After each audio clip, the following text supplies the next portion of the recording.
Bom dia e bem-vindos à teleconferência da WEG sobre os resultados do terceiro trimestre de 2024. I would like to highlight that simultaneous translation is available on the platform on the interpretation button via the globe icon at the bottom of the screen. Informamos que estamos transmitindo essa teleconferência e, após sua conclusão, o áudio estará disponível em nosso website de RI.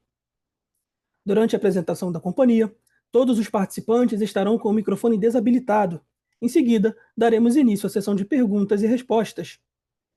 Para fazer perguntas, clique no ícone Levantar a mão na parte inferior de sua tela para entrar na fila. Ao ser anunciado, uma solicitação para ativar seu microfone aparecerá na tela, e então você deve ativar o seu microfone para fazer perguntas. Caso tenha mais de uma pergunta, orientamos que sejam feitas de uma única vez. Caso não tenhamos tempo de responder todas as perguntas ao vivo, fique à vontade para enviar sua pergunta para o nosso e-mail, ri@veg.net, que responderemos após o encerramento da nossa teleconferência. Ressaltamos que quaisquer previsões contidas neste documento, ou eventuais declarações que possam ser feitas durante a teleconferência, acerca de eventos futuros, a perspectiva dos negócios, as projeções e metas operacionais e financeiras e ao potencial de crescimento futuro da WEG, constituem-se em meras crenças e expectativas da administração da WEG, baseadas nas informações atualmente disponíveis.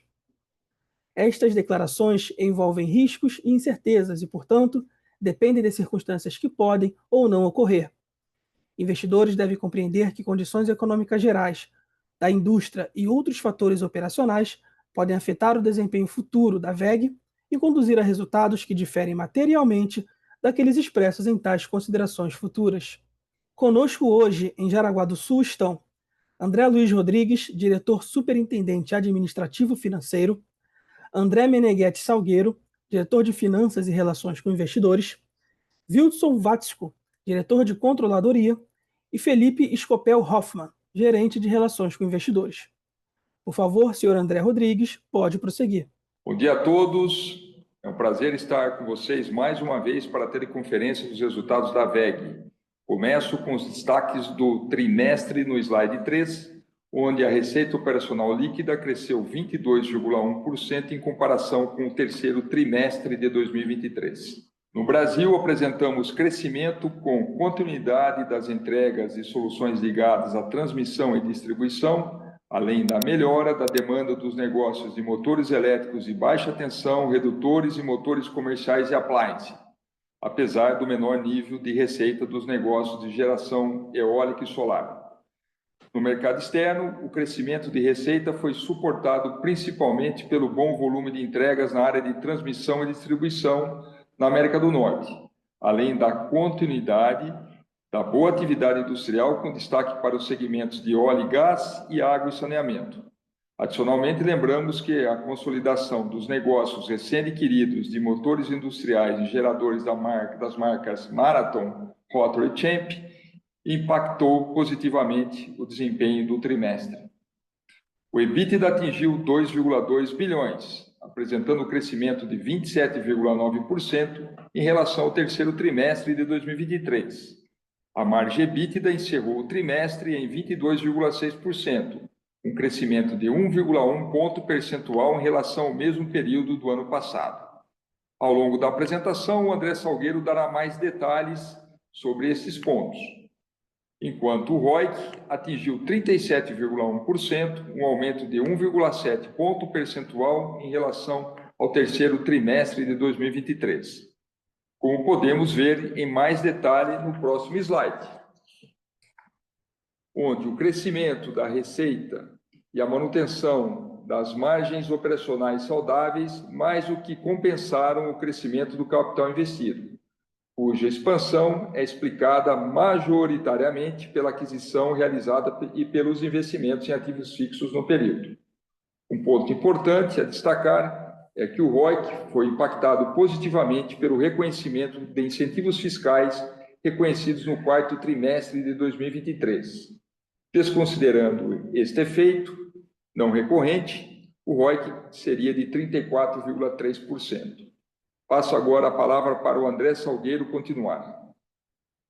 Obrigado, André. Bom dia a todos. No slide 5, eu apresento a evolução da receita das nossas áreas de negócios. No Brasil, a atividade industrial continuou positiva, com retomada no crescimento na demanda de equipamentos de ciclo curto, como motores elétricos e redutores, apesar de oscilação na entrega de projetos de equipamentos de ciclo longo, com motores elétricos de média tensão e painéis de automação. Em GTD, mais um trimestre positivo no negócio de T&D, motivado principalmente pelas entregas de transformadores de grande porte e subestações para projetos ligados aos leilões de transmissão e redes de distribuição. Apesar disso, apresentamos queda de receita nesse trimestre, principalmente pela menor entrega de aerogeradores, devido a uma redução já anunciada na atual carteira de pedidos, além de menor receita no negócio de geração solar, devido principalmente à redução dos custos dos painéis solares e consequente impacto nos preços dos produtos vendidos. Em motores comerciais e appliance, apresentamos crescimento das vendas em diversos mercados onde atuamos, com destaque para os segmentos de ar-condicionado, máquina de lavar roupa e motobomba. Em tintas e vernizes, a demanda continuou aquecida, com destaque para o segmento de tintas em pó para fabricantes de máquinas e o segmento de água e saneamento. No mercado externo, seguimos com bom desempenho dos equipamentos de ciclo curto na área de equipamentos eletroeletrônicos industriais, com motores elétricos de baixa tensão e produtos seriados de automação, com destaque para as áreas de óleo e gás e água e saneamento. Os equipamentos de ciclo longo também apresentaram evolução de vendas, principalmente os painéis de automação, consequência da boa carteira de pedidos construída nos últimos trimestres. Lembrando que a incorporação do negócio de motores industriais das marcas Marathon, Rotor e Champ também contribuiu para o desempenho da receita nesse trimestre. Na área de GTD, as oportunidades no mercado de T&D na América do Norte e o bom desempenho nos negócios de geração nos demais mercados onde atuamos foram os principais destaques do crescimento de receita. Lembrando que o negócio de geradores adquiridos da marca Marathon também contribuiu para o desempenho da receita desta área de negócio. Em motores comerciais e appliance, apesar da contribuição positiva das operações do México e da China, a acomodação nas vendas observada nos demais mercados impactou o crescimento de receita quando comparada ao ano anterior. Em tintas e vernizes, observamos crescimento da receita, motivado principalmente pela operação do México, apesar do menor desempenho das vendas na América do Sul. O slide 6 mostra a evolução do EBITDA, que apresentou um crescimento de 27,9%. A margem EBITDA encerrou o trimestre em 22,6%, apresentando evolução quando comparada ao mesmo período do ano anterior. Reflexo do mix atual de produtos vendidos, aliado à melhora das margens de equipamentos de ciclo longo devido à boa demanda desses produtos. Finalmente, no slide 7, mostramos a evolução dos nossos investimentos, que somaram 435 milhões, sendo 65% no Brasil e 35% no exterior. No Brasil, seguimos com a expansão das fábricas de motores industriais e motores de tração elétrica, além de avançar com o aumento de capacidade de produção de transformadores. E no exterior, destacamos o investimento em aumento de capacidade de produção das fábricas de motores e transformadores no México. Com isso, eu finalizo a minha parte e devolvo a palavra ao André. Muito obrigado, André. No slide 8, antes de passarmos para a sessão de perguntas e respostas, eu gostaria de falar sobre algumas das nossas últimas realizações e comentar sobre as nossas perspectivas para o restante do ano. Com relação às realizações, eu gostaria de destacar que, primeiro, nós anunciamos recentemente a aquisição da Volt Electric Motors, fabricante turco de motores elétricos industriais e comerciais, no valor de 88 milhões de dólares. Com o acordo, a WEG assumirá o controle total da Volt, que possui uma unidade de produção de 27 mil metros quadrados de área construída, além de incorporar uma equipe de 690 colaboradores. Lembrando que a conclusão da transação está sujeita ao cumprimento de determinadas condições precedentes, dentre as quais as aprovações regulatórias necessárias relativas à transação. Anunciamos também investimentos em processos de verticalização no México, com a construção de uma nova unidade de produção para a fabricação de fios. E no Brasil, com a expansão da fábrica de fios em Itajaí e a expansão de nossa unidade de fundição em Guaramirim. No total, são aproximadamente 670 milhões de reais de investimentos previstos ao longo dos próximos 5 anos. E ainda, em setembro, anunciamos mais um investimento para a expansão da capacidade produtiva de transformadores no Brasil, onde serão investidos aproximadamente 543 milhões nas unidades Fabris de Betim e Gravataí, com conclusão das obras previstas para 2026. Por fim, eu gostaria de falar um pouco sobre as perspectivas para o restante do ano. A melhora recente da dinâmica de equipamentos de ciclo curto e a boa carteira de pedidos em transmissão e distribuição e geração solar devem continuar suportando o crescimento de receita, mesmo em um cenário de menor contribuição do negócio de geração eólica. Nós continuamos com uma dinâmica operacional positiva, com um bom mix de produtos vendidos e manutenção da eficiência operacional de nossas unidades, o que deve continuar suportando boas margens operacionais e um retorno sobre capital investido saudável. E seguimos a integração dos novos negócios adquiridos das marcas Marathon, Champ e Rotor, buscando melhorias em eficiência operacional e trabalhando no fortalecimento das sinergias com as operações atuais, com foco no crescimento do negócio e a melhora da rentabilidade das novas operações. Encerro aqui a nossa apresentação. Por favor, operador, podemos seguir com a sessão de perguntas e respostas. Agora começaremos a sessão de perguntas e respostas. Lembrando que para fazer perguntas, vocês devem clicar no ícone levantar a mão na parte inferior da tela para entrar na fila. Ao ser anunciado, uma solicitação para ativar seu microfone aparecerá na tela. E então, você deve ativar o seu microfone para fazer perguntas. Solicitamos, por gentileza, que as perguntas sejam feitas todas de uma única vez.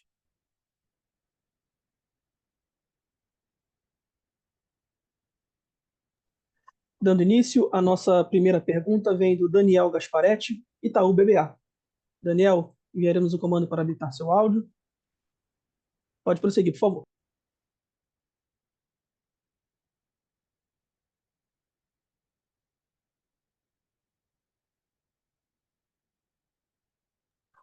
Estão me ouvindo agora? Acho que agora foi, né? Maravilha. Sim. Obrigado a todos. Bom dia. Obrigado pelo call. São duas perguntas. A primeira é sobre a dinâmica do mercado doméstico em equipamento elétrico industrial. Tentar pegar um pouco da visão de vocês, se vocês enxergam esse mercado acelerando.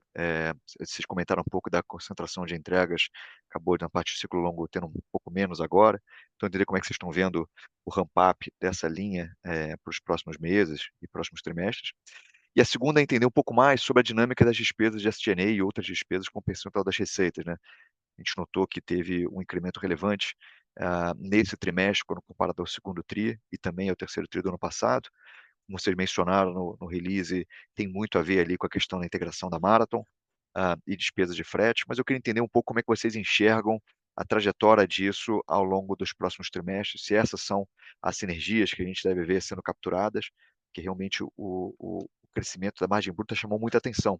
Então, a gente estava querendo entender se esse crescimento da margem bruta deveria eventualmente fluir para a margem EBITDA quando vocês forem absorvendo essas sinergias. É isso. Obrigado. Bom dia.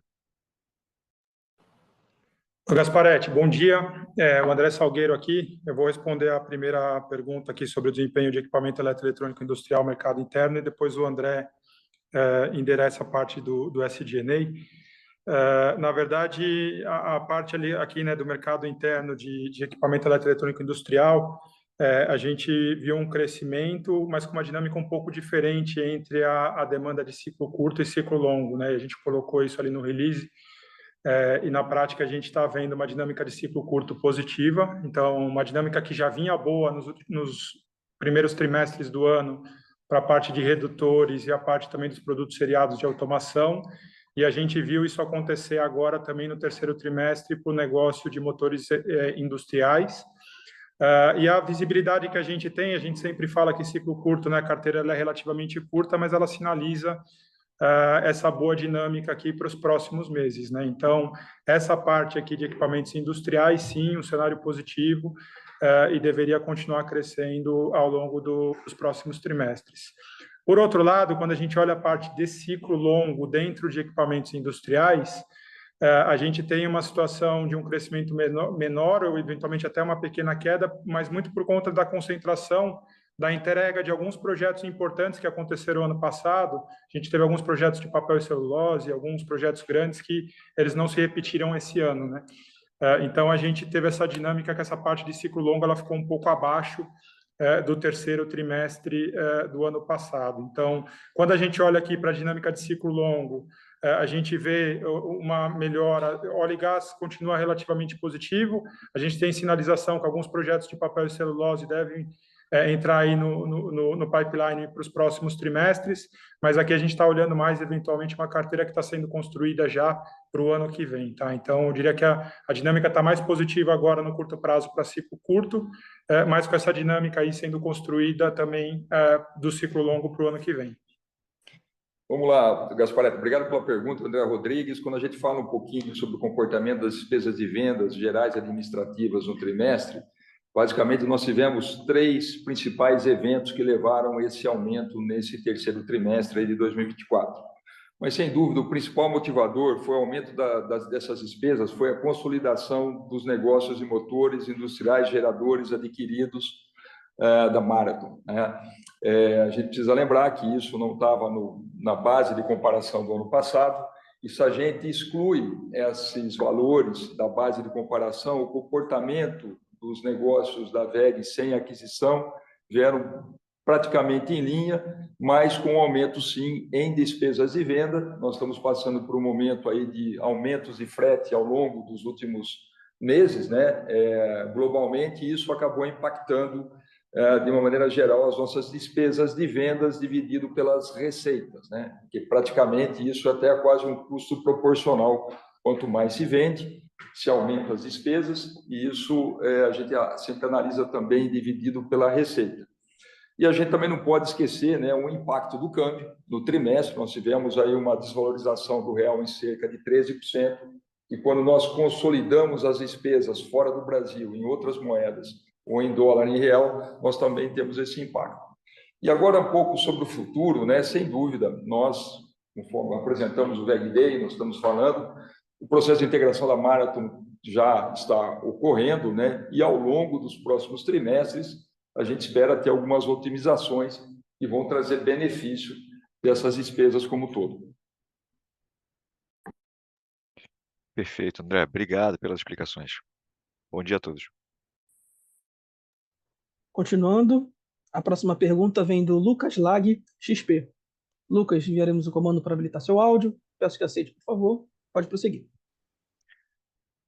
Bom dia a todos, obrigado pelo espaço. Eu queria, acho que um follow-up também na questão de rentabilidade. Acho que ficou claro aqui a dinâmica de SG&A, mas eu queria focar um pouco no lado do COGS também, né? Que acho que nos últimos trimestres a gente tem visto sequenciais melhoras, né, de rentabilidade a nível de COGS, né? E aí eu queria explorar com vocês se existe algum fator aqui para a gente monitorar que poderia mudar essa dinâmica tem mostrado melhora nesses próximos trimestres, né? Porque assim, acho que pega a questão de mix de produto, né? T&D deve continuar crescendo, acho que contribui para melhora. Motion, vocês comentaram agora que né, a parte de ciclo curto que está indo bem, que tem uma dinâmica melhor, mas que eventualmente poderia colocar pressão aqui nessa linha de COGS, em relação a materiais, talvez, mas se puderem explicar um pouco melhor e explorar esses pontos a nível de margem bruta, né, pensando para frente, se tem alguma mudança que a gente não está mapeando ou se efetivamente dá para pensar nessa continuidade melhor. E aí uma outra pergunta, mas pensando em tendência de mais médio, longo prazo, mas queria entender com vocês também como está evoluindo a receita com o BESS, né, na parte de soluções de armazenagem via baterias, né, acho que pensar se na avaliação de vocês, né, ainda falta algo relevante aqui em relação ao desenvolvimento de produto, ou é mais uma questão de mercado para né, essa nova linha de receita da WEG começar a se tornar mais relevante? E em relação à capacidade produtiva, né, quão flexível é a estrutura de vocês hoje para viabilizar um aumento de capacidade para esse produto quando esse mercado começar a crescer, acho que lá fora está crescendo mais, mas no Brasil aqui crescer de maneira mais significativa. Então, acho que são esses 2 pontos em relação à dinâmica de margem bruta para frente e essa dinâmica para o BES. Obrigado, pessoal. Lucas, Salgueiro aqui, obrigado pelas perguntas. Com relação à margem bruta, a parte de COGS, né, na verdade, o mais relevante aqui dentro acaba sendo a parte de materiais, né, e quando a gente olha para a parte de materiais, ela não tem sofrido uma oscilação muito grande nos últimos trimestres, né, sempre acontece algum movimento ou outro, mas perto do que aconteceu alguns anos atrás, acho que dá para dizer que a gente tem alguma oscilação que ela está dentro de uma certa normalidade. Então, eu diria assim, que o que está impactando mais aqui acaba sendo, de fato, a estrutura de mix, né? Que a gente tem algumas oscilações e a gente vinha num movimento de uma menor representatividade do negócio de geração solar e a gente deixou claro agora no release, no terceiro trimestre, a gente começa a ver esse movimento também no negócio de geração eólica, que a gente já tinha antecipado, que está entregando agora o último projeto que tem em carteira e até o final do ano a gente conclui essas entregas, né? Então, eu diria assim, o principal fator para acompanhar aqui é, de fato, esse efeito mix, né? E depois a dinâmica particular de cada negócio, né? Você mencionou T&D, a gente já vem falando isso há algum tempo, né? Principalmente, não só T&D, que T&D é o exemplo prático recente agora, né? Mas tudo, principalmente os equipamentos de ciclo longo, quando a gente tem uma melhora de dinâmica, uma melhora de demanda, a tendência é que a gente consiga evoluir também do ponto de vista de rentabilidade, e isso acaba ajudando, né? Então, acompanhar essas dinâmicas específicas de cada um dos segmentos acaba sendo mais importante. Lucas, falando um pouquinho sobre BES, né, nós tivemos a oportunidade de ver a apresentação do Alberto Cuba no VEG Day, onde tivemos a oportunidade, ele teve a oportunidade de explorar bem esse assunto, né, que a gente entende que é uma excelente oportunidade para a companhia. Do lado da VEG, nós seguimos desenvolvendo as soluções para sistemas de armazenamento de energia por baterias, né, como foi apresentado também, nós vemos com bons olhos o desenvolvimento desse negócio no médio e longo prazo, além das boas expectativas para sistemas de baterias em leilões de energia no Brasil, conforme já vem sido anunciado ou com uma excelente expectativa, né? Lá fora, as perspectivas também são positivas, o mercado está aquecido lá fora também, né? E a VEG vem ampliando gradualmente a oferta de produtos com soluções cada vez mais avançadas, né? Acho que a gente está bem preparado para isso, né? E hoje nós temos um portfólio completo, né? Desde aplicações residenciais até projetos de larga escala, né? E tudo isso traz aí, né, uma ligação com potencial utilização nas diversas etapas do sistema elétrico, desde a geração, transmissão, distribuição e consumo de energia, né? E também o lado positivo da VEG, que a gente sempre está buscando um maior nível de verticalização do produto final, trazendo melhorias no desenvolvimento de diversos componentes. E, sem dúvida, né, como apresentado no VEG Day, nós estamos preparados para aproveitar as oportunidades que vão surgir com o desenvolvimento desse negócio, tanto no Brasil como no exterior. Perfeito, pessoal. Obrigado e bom dia. A próxima pergunta vem do Lucas Marchiori, BTG Pactual. Lucas, habilitaremos o seu áudio para que você possa prosseguir. Pode prosseguir, por favor. Obrigado. Fala, pessoal, bom dia. Obrigado aí pelo call. Deixa eu tirar duas dúvidas aqui, assim como vocês fizeram um pouco da visão de demanda aí para equipamento industrial, queria pegar também a visão para energia, GTD doméstico, né? Tem ainda um phase-out de alguns contratos, pelo que eu entendi aqui no Q3. Vocês acham que o baseline já está, vamos dizer, normalizado o Q4 para frente, ou ainda tem impacto de phase-out desses contratos grandes, eólico, solar, Q4 em diante? Esse ponto. E o segundo ponto sobre a alíquota efetiva, se não me engano, no Q4 do ano passado foi quando vocês buscaram aquele primeiro benefício da Suíça. Queria saber se vai ter talvez o mesmo efeito aqui no Q4 para ano que vem, ou, né, de maneira geral, o que vocês podem meio que recomendar ali para a gente usar de alíquota efetiva daqui em diante, tá? Esses dois pontos aí, pessoal. Obrigado. Oi, Lucas, bom dia. Com relação ao GTD mercado doméstico, a gente teve, né, nesse trimestre até uma queda de receita e principalmente, né, porque a gente tem, de um lado, o negócio de T&D que vem com uma performance positiva, né, e isso já há algum tempo. E a gente tinha uma dinâmica que até o segundo trimestre o negócio de geração eólica ele vinha crescendo, né, e a partir do terceiro trimestre, agora por conta da redução das entregas, o eólico ele também passou a cair receita, e o solar já vinha, né, apresentando queda de receita, ele continuou, né, nessa tendência, apesar da melhora já na entrega e nos volumes de projeto solar, né? O ponto do solar agora ele é mais um efeito de normalização de preço, principalmente por conta da queda dos insumos, né, que aconteceram aí ao longo do último ano, e isso foi sendo repassado para preço, né? Quando a gente olha para frente, a gente tem uma dinâmica um pouco diferente da do terceiro trimestre no seguinte aspecto, né? T&D, a gente acha que não tem nada de diferente, a tendência é continuar com essa boa dinâmica para os próximos trimestres e até para o próximo ano. Por outro lado, a gente tem o eólico, que de fato continua esse phase-out, né? E a gente acaba concluindo, ou se ficar alguma coisa, vai ficar muito pouco para ser entregue no início do ano que vem, mas a maior parte do que precisa ser entregue vai acontecer agora ao longo do quarto trimestre e já deve ser um nível de receita menor do que o terceiro trimestre e menor do que foi no quarto trimestre do ano passado, né? Então, o eólico ele tende a continuar apresentando aí queda. Por outro lado, o solar, a gente está esperando agora já com os projetos em carteira e mais a dinâmica de projetos grandes, né, de geração centralizada ou de IGD, mas aqueles projetos de mini usinas. A gente tem uma carteira positiva, né, que já sinaliza crescimento a partir do quarto trimestre. A gente até anunciou um projeto importante, né, com a Croma, informação pública, né, um projeto de 630 milhões de reais, que vai começar as entregas agora no quarto trimestre. Então, a gente tem essa dinâmica de um solar voltando a crescer, né? Então, no balanço geral, a gente tem boa parte dos negócios apresentando crescimento e o eólico que continua esse phase-out aí com a entrega dos últimos projetos. Ô, Lucas, com relação à taxa efetiva, a taxa do trimestre vem em linha com a nossa expectativa, né? Com o fim do benefício lá da perda de parte do benefício que nós anunciamos para as nossas operações na Áustria, que nós anunciamos no final do ano passado, a expectativa que a taxa efetiva, desculpa, ficasse em torno de 20%, 21%, acho que veio em linha. E com relação à tua pergunta daquele benefício, nós tivemos com a implantação de uma trade na Suíça do ano passado, isso aconteceu no último trimestre, sem dúvida, do ano passado, e nós não temos nada previsto para esse ano. Foi pontual naquele trimestre, não tem repetição nesse trimestre. Então, no último trimestre, a expectativa da taxa efetiva será em linha com o que a gente vem anunciando. Tá claro. Ajudou, turma. Obrigado, bom dia.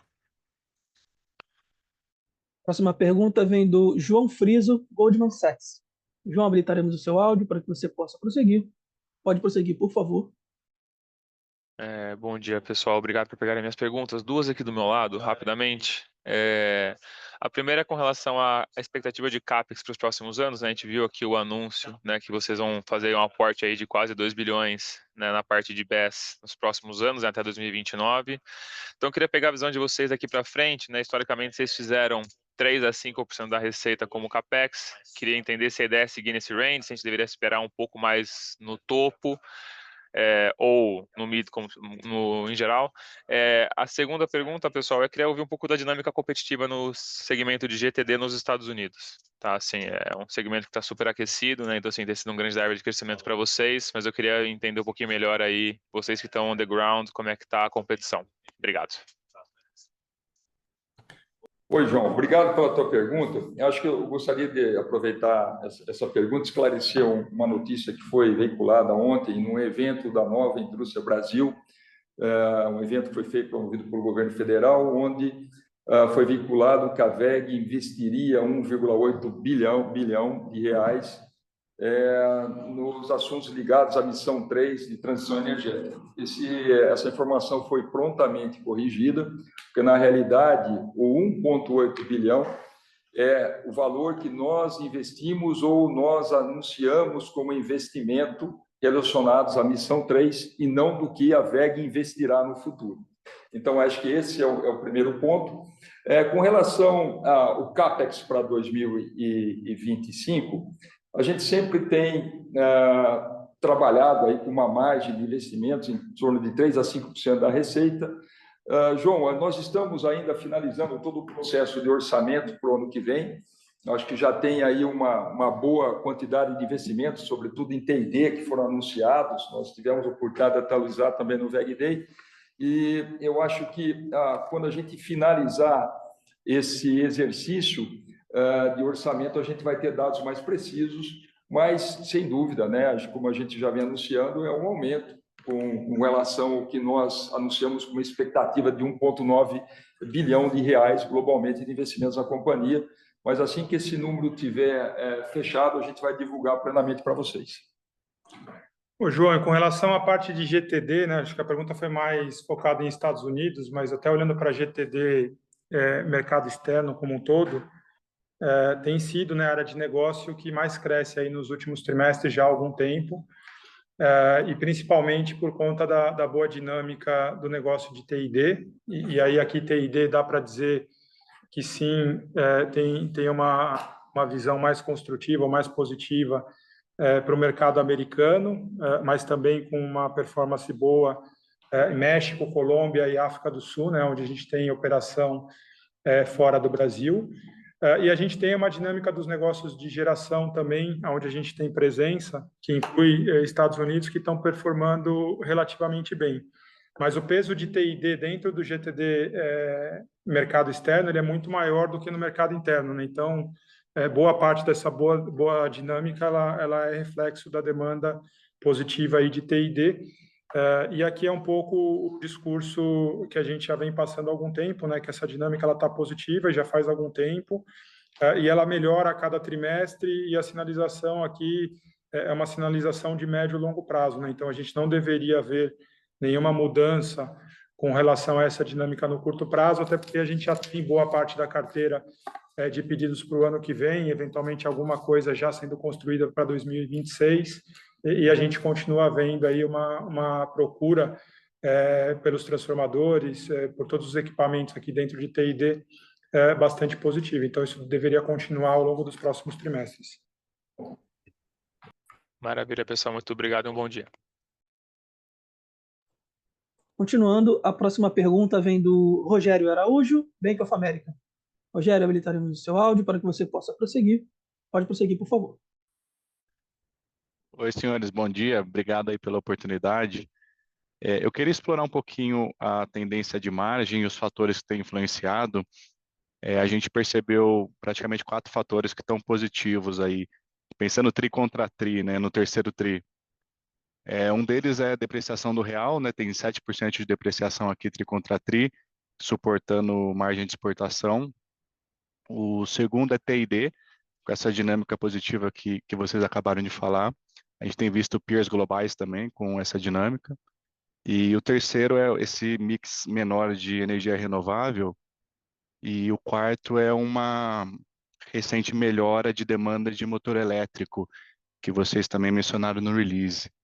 Como a gente está vendo uma margem mais ou menos flat tri contra tri, se a gente tenta expurgar a Regal, né, a gente está tentando entender quais são os fatores apontando para baixo, né, na margem tri contra tri. Se vocês conseguirem ajudar a gente, vocês já falaram um pouco do ano contra ano, menos entrega de projetos eletroeletrônicos industriais no mercado interno, né, teve muita influência na margem esse fator aqui. E eu acho que outro fator a se explorar é a própria aquisição da Regal. Teve oscilação de margem entre o segundo e o terceiro tri, relevante, e qualquer outro fator que vocês puderem dividir com a gente, até para a gente pensar se permanece para frente, se é sustentável, se não é, né? O que está apontando para baixo, né? Porque os fatores positivos eles estão talvez mais claros. Muito obrigado. Oi, Rogério, obrigado pela tua pergunta. Bom, acho que eu gostaria de começar respondendo, né, essa pergunta. Primeiro, que na nossa visão, a margem de 22,6% no trimestre foi muito boa, né? Foi um crescimento de 22% comparado com o mesmo trimestre do ano passado. Uma coisa importante também da gente levar em consideração, pessoal, ela teve uma redução de 0,3 pontos percentuais comparado com o segundo trimestre, mas no segundo trimestre nós consolidamos 2 meses das aquisições dos negócios da Marathon. Esse trimestre nós contabilizamos o trimestre cheio. Estruturalmente, nós já informamos que a Regal tem os negócios de motores e geradores da Regal possuem uma margem abaixo, né, dos negócios da WEG. Acho que um ponto importante também que a gente gosta sempre de ressaltar quando a gente tem a oportunidade, que para a WEG, uma análise trimestral sempre é um exercício muito difícil. São muitas variáveis que envolvem negócios de ciclo longo, carteiras de produtos, que nós podemos ter e acontecem variações entre trimestres. Por isso que a gente sempre reforça que o importante para a companhia é a gente fazer uma análise de margem um pouco mais no longo prazo, como uma visão mais anualmente, né? E hoje, com a visibilidade que nós teremos nesse ano uma expectativa de entregar margens, né, comparado com períodos anteriores, melhor em 2024, comparado com o que foi praticado no passado, né? E daí, de uma certa forma, né, o que impacta, né, um pouco impactou e que pode impactar a margem um pouco mais para frente, né? Primeiro, a questão aí dos negócios da Regal, né? Como nós anunciamos aqui numa pergunta, a questão das despesas administrativas e de sobrevendas, né? Que isso acaba impactando também estruturalmente, eles possuem despesas maiores que a WEG, né? E isso é um ponto que a gente tem que observar. Isso, nós tivemos uma melhora aí da margem bruta, mas parte disso nós devolvemos nas despesas comerciais administrativas, que obviamente a gente vai trabalhar nisso, né? Agora, estruturalmente, a gente vê, com a visibilidade que nós temos hoje, poucas variações, porque nós estamos vendo ainda uma dinâmica muito positiva da demanda dos negócios de T&D, da carteira de T&D, positiva. O mix de produto com a saída do do eólico na base do ano que vem, ele se torna favorável, né? E a WEG vai continuar investindo em todos os seus programas de redução de custos e despesas ao longo do tempo. Mas, mesmo assim, a gente sempre tem que acompanhar outros fatores, né, que podem impactar a margem, como as variações do câmbio, como a gente sempre ressalta, a alteração de custos de commodities por períodos prolongados, né, e aí uma volatilidade da economia global que podem estar impactando todo esse processo, né? Mas quando a gente vê, né, uma expectativa a mais aí para os próximos trimestres, eu acho que a expectativa ainda, né, a gente não tem aí uma expectativa de mudanças relevantes no que está sendo praticado nesse momento, mas a gente vai estar acompanhando com atenção o impacto dessas variáveis que eu descrevi agora há pouco. Ficou bem claro, André. Muito obrigado, viu? A próxima pergunta vem do Alberto Valério, UBS. Alberto, habilitaremos seu áudio para que você possa prosseguir. Pode prosseguir, por favor. Obrigado pela oportunidade. Bom dia a todos. Parabéns pelo resultado. Do meu lado aqui, eu queria falar um pouquinho de precificação, Rodrigues e Salgueiro. Se vocês pudessem dar uma cor de como é que está a competição, e eu acho que o GTD foi bem detalhado por vocês, mas se pudesse falar um pouquinho de motores industriais nos Estados Unidos e doméstico, se na região que a Regal atua, se está podendo colocar um pouquinho de preço a mais, se está tendo outras competições, e no Brasil também. Obrigado. Oi, Alberto. Obrigado pela pergunta, o Salgueiro aqui. Na verdade, como é que funciona a dinâmica de preço, né? Ou como é que a gente tenta trabalhar, né? A gente sempre fala, né, que os produtos de ciclo curto, principalmente aqueles que a gente tem tabela de preço, a gente normalmente gosta de fazer alguma atualização no início do ano, e depois a gente tenta acompanhar isso ao longo do ano para ver se precisa ou não precisa fazer nada, mas o ideal é que a gente consiga manter os preços mais ou menos estáveis para evitar ficar atualizando o preço a todo momento, né? Então, essa parte a gente não teve grandes variações ou grandes mudanças. A única exceção, né, que no início desse ano por conta de todos os movimentos de preço que foram feitos lá atrás, né, principalmente depois daquele primeiro impacto da pandemia, a gente, ficado algum tempo, a gente atualizou o preço e no início desse ano a gente acabou não fazendo, e aí quando chegou mais agora no meio do ano, a gente reviu esse processo, principalmente por conta de câmbio e alguns impactos de estrutura de custo, a gente precisou fazer uma recomposição de preço em alguns segmentos aqui no Brasil, na parte de ciclo curto, principalmente a parte de motores industriais e o negócio de tintas e vernizes, tá? Mercado externo, mesmo ciclo curto, eu diria que não teve nenhuma grande mudança ao longo do ano, então a dinâmica está muito parecida. E quando a gente vai para a parte de ciclo longo, aí o ciclo longo ele é precificado projeto a projeto, né? Então, quando você precifica o projeto, normalmente você considera as condições atuais de mercado, estrutura de custo atual, e, obviamente, a demanda atual, né? E o quanto está aquecido o mercado ou não. Então, aqui depende muito de cada um dos negócios, mas a gente vem trabalhando, né, como principalmente nos mercados mais aquecidos como T&D, de fazer alguma recomposição com o passar do tempo, né? Mas aqui é mais uma dinâmica de projeto a projeto, caso a caso. Perfeito. A gente deve esperar, então, possivelmente uma nova tabela no início de 2025, correto? Normalmente a gente faz essa avaliação no início do ano, né? Como eu falei lá na resposta anterior, no início desse ano a gente fez essa revisão e a gente não viu a necessidade de fazer nenhuma recomposição. Então vai depender muito dessa análise que é feita no início do ano. Ficou claro. Obrigado, Salgueiro. Continuando, a próxima pergunta vem do André Mazzini, Citi. André, habilitaremos seu áudio para que você possa prosseguir. Pode prosseguir, por favor, André.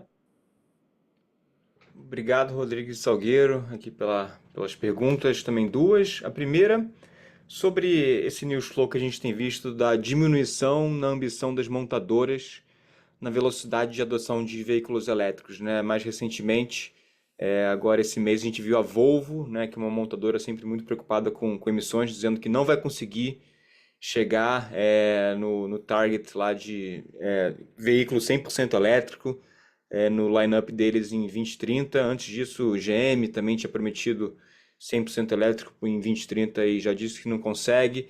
Se isso muda alguma coisa no plano de vocês, eu sei que na parte de powertrain vocês estão mais nos veículos médios, vou dizer assim, não nos leves, né? Mas na parte de carregadores, certamente uma adoção maior de elétricos nos leves deve ajudar, né? Então não sei se muda a curva de adoção que vocês tinham em mente ou não. Essa é a primeira.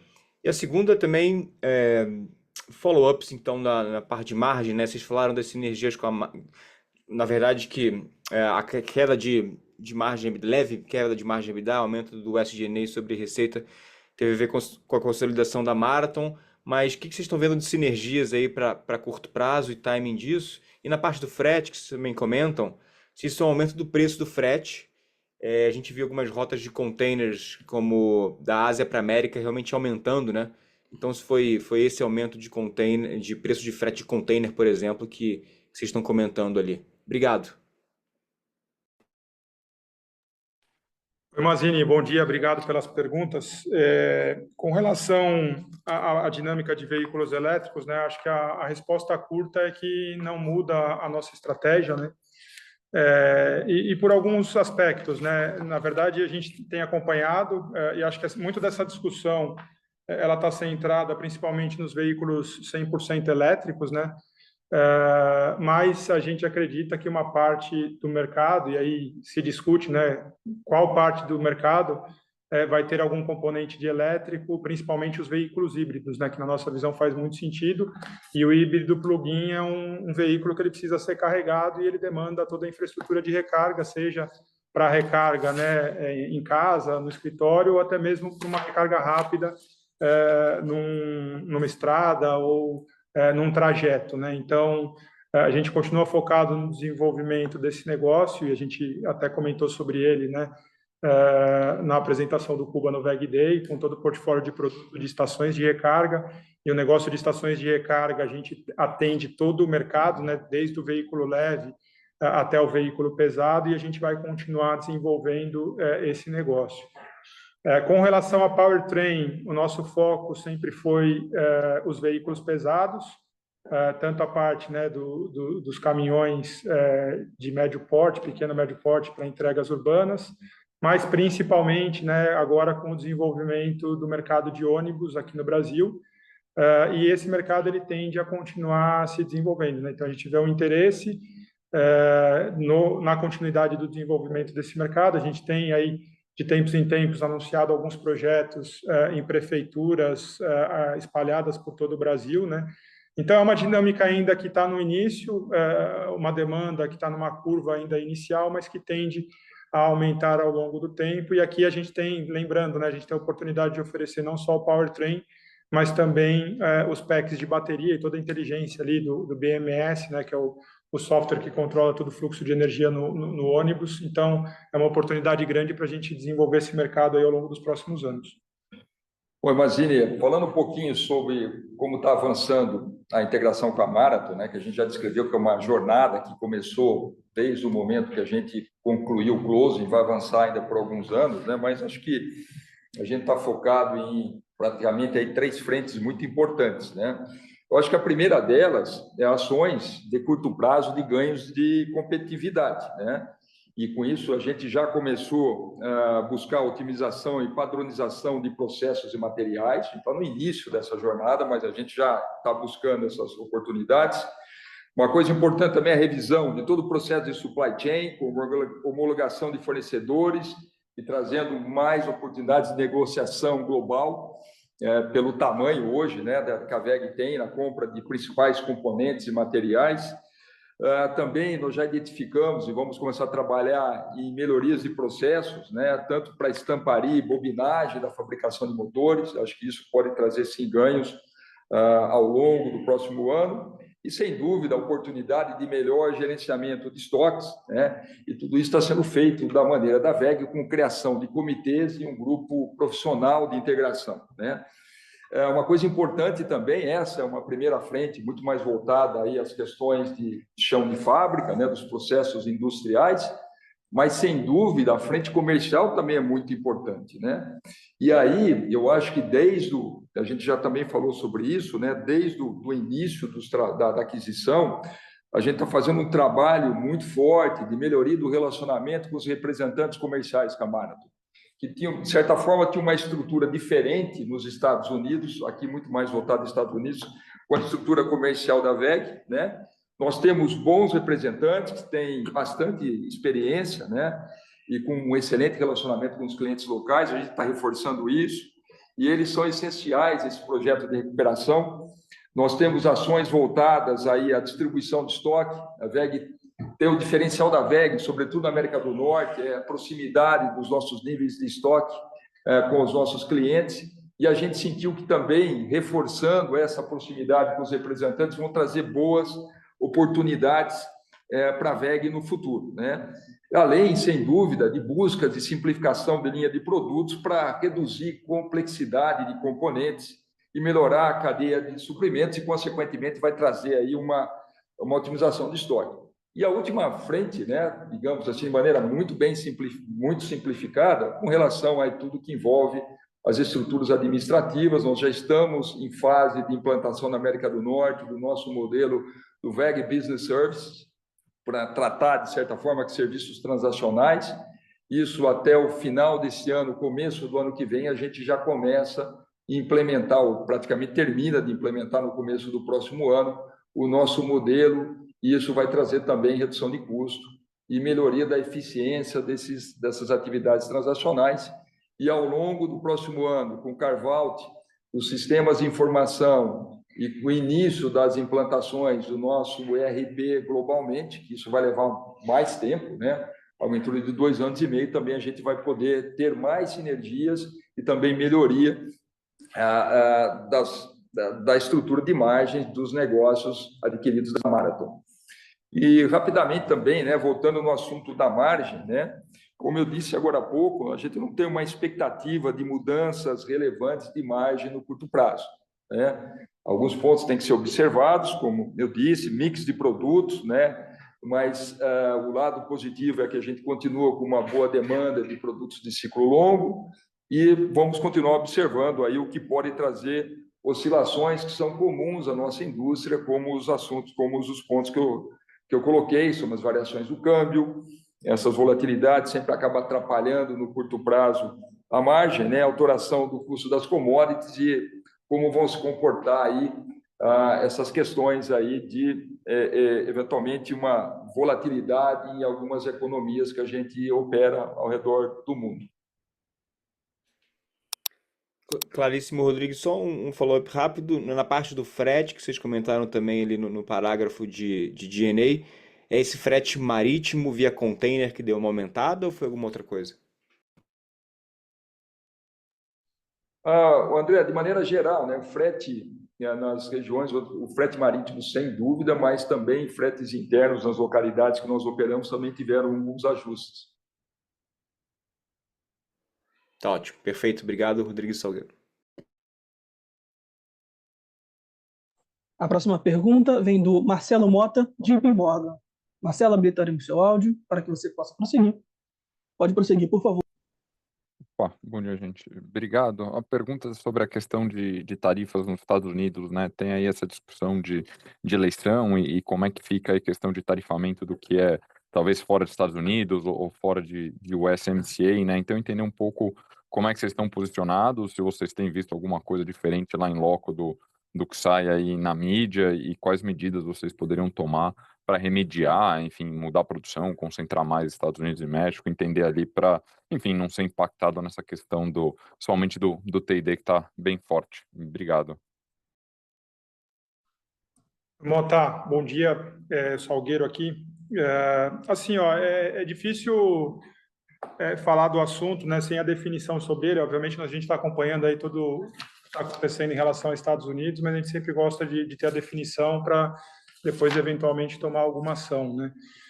De qualquer forma, falando de uma forma assim mais genérica ou mais ampla, acho que a gente tem algumas situações que elas acabam trazendo algum tipo de proteção para a gente, né? Principalmente o fato da gente ter uma plataforma produtiva agora bem importante e concentrada na região, né? E aí a gente não está falando só de México, né? Nosso footprint industrial ele tem crescido bastante também nos Estados Unidos nos últimos anos, né? E isso aconteceu com a aquisição da WTU, né, no negócio de transformadores, lá em 2017. E agora, com a aquisição da Marathon, a gente trouxe um footprint industrial importante dos negócios de motores industriais e geradores também, para a gente produzir localmente nos Estados Unidos, né? Então, aqui a gente vai ter que acompanhar e esperar ver o que vai acontecer, mas de forma geral, eu diria assim, hoje, boa parte do que a gente vende na região, né, América do Norte, já é produzida na região, né, entre México e Estados Unidos, mais ou menos uns 2/3 dessa receita já é produzida localmente. Obviamente, a gente tem 1/3 ainda que vem de algum outro lugar, mas dado que a gente tem esse footprint industrial bastante espalhado pelo mundo, a gente consegue ter alguma flexibilidade, fazer algum ajuste para se adaptar a uma situação nova ou algum impacto que a gente possa ter aí por conta de alguma mudança de tarifa nos próximos anos. Perfeito. Obrigado, André. A próxima pergunta vem do Vitor Mizuzaki, Bradesco BBI. Vitor, habilitaremos o seu áudio para que você possa prosseguir. Pode prosseguir, por favor, Vitor. Bom dia, pessoal. Na verdade, aqui é o André Ferreira, do time do Vitor. Duas perguntas aqui do meu lado. Primeira, que assim, dados os custos de integração da Regal, eu queria ver se vocês conseguiam comentar quanto foi a margem EBITDA da Regal no terceiro tri, porque me parece que a margem contraiu no tri contra tri. E quanto, ainda, né, falando da Regal, quanto do crescimento da receita de motores industriais e de GTD no exterior foi relacionado à consolidação da Regal. E o segundo tópico, que a WEG fez recentemente, né, diversos anúncios de investimentos em transformadores. E eu queria entender o quanto isso implica em expansão de capacidade. Obrigado.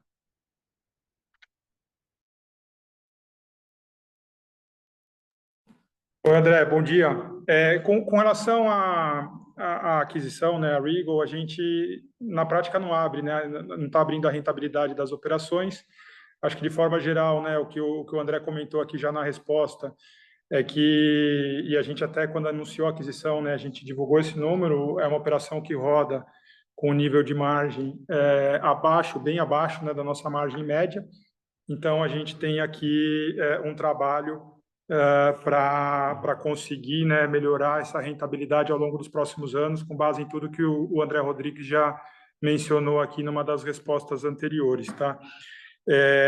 Com relação à parte do crescimento ex-Marathon, ex-Regal, né, a gente também deu esse número, né, ele está aberto ali no nosso release, então tem o detalhamento ali, mas na prática, assim, equipamentos eletroeletrônicos industriais em dólar, excluindo a aquisição, cresceu 8,2%, e a parte de GTD também em dólar, excluindo a aquisição, e aqui eu estou falando só de mercado externo, né, para os dois, cresceu 21,5%, mas o detalhamento está ali com os números, os percentuais certinhos também no nosso release, tanto em dólar quanto em reais, tá? Ô, André, com relação à capacidade de T&D, acho que a gente anunciou basicamente em 2 blocos, né, tudo que a gente está fazendo, os principais investimentos nessa área de negócio. O primeiro anúncio ocorreu lá no final do ano passado, no VEG Day, onde com aquele pacote que foi anunciado, a gente estava pretendendo aí aumentar a nossa capacidade em 50%, e com os anúncios recentes aí dos últimos, praticamente do último mês, né, nós colocaríamos aí quase mais 50%. Então, nos próximos 3 anos, concluindo todos os investimentos, a gente estaria praticamente aumentando 100% a nossa capacidade de produção de T&D nas localidades onde a gente possui esses ativos. Claro. Obrigado. Continuando, a próxima pergunta é uma pergunta em inglês e vem do Jens Spice, Morgan Stanley. Jens, habilitaremos seu áudio para que você possa prosseguir. Pode prosseguir, por favor. Thank you. Yes, my question is related to previous questions regarding the U.S. election. I know that the outcome is obviously uncertain at the moment, but you mentioned that around 1/3 of your sales in the region are produced abroad. But could you maybe specify how much of the production is produced in Mexico and shipped to the US? Just to get a sense of how much that is specifically. Thank you. James, obrigado pela pergunta. Eu vou manter a resposta aqui em português para a gente manter o fluxo da tradução simultânea, tá? Na verdade, assim, ó, a quebra é mais ou menos a seguinte, tá? Aqui em grandes números, de tudo que a gente vende na região, e aqui a região a gente coloca América do Norte, né? Inclui Canadá, Estados Unidos e México. 2/3 é produzido na região, e desses 2/3 é mais ou menos metade produzido no México e metade produzido nos Estados Unidos atualmente. 1/3 vem de fora da região, obviamente a maior parte do Brasil, mas eventualmente a gente tem coisas sendo produzidas na Europa ou até mesmo em outras geografias que são importadas para a geografia. Dentro de América do Norte, né, Estados Unidos é o mercado mais representativo, então deve estar em torno aí de uns 80%. E então dá para ter uma ideia geral de como é essa quebra, né, e essa dinâmica. Acho que um fator talvez importante que é legal compartilhar aqui, a gente falou sobre isso, né, na aquisição da Marathon, é que as fábricas e os ativos que a gente trouxe, eles estão rodando na média com uma capacidade de utilização de 50%, ou seja, tem uma capacidade ociosa ali em torno de 50%, que eventualmente, se a gente precisar migrar algum tipo de produção, a gente tem essa flexibilidade para usar essas plantas novas nesse processo.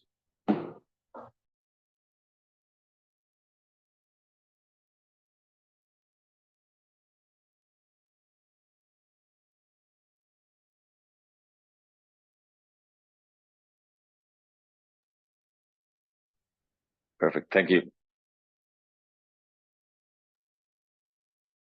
Ok, encerramos nesse momento a sessão de perguntas e respostas. E agora gostaria de passar a palavra ao André Rodrigues para as considerações finais da companhia. Por favor, André, pode prosseguir.